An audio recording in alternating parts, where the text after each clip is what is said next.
Welcome to the Genius Factory. Enjoy the video.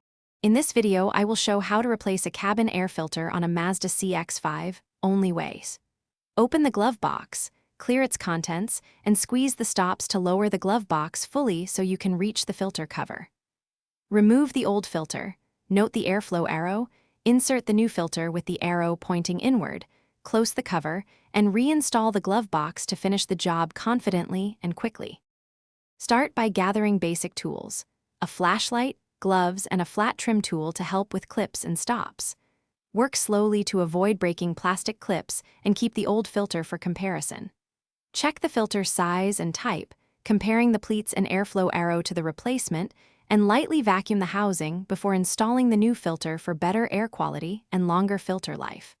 If unsure, consult your owner's manual for spec details.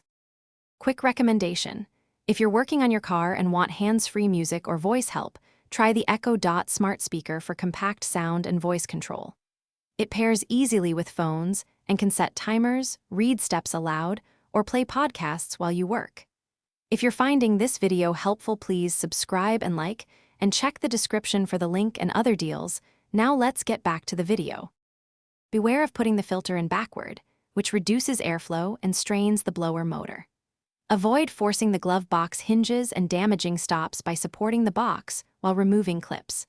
Plan to replace the filter every 12,000 miles or when you notice reduced airflow or odors, and consider cabin deodorizer after installation to freshen the cabin air.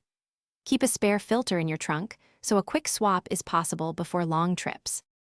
Thanks for watching. If you found this helpful, don't forget to like and subscribe.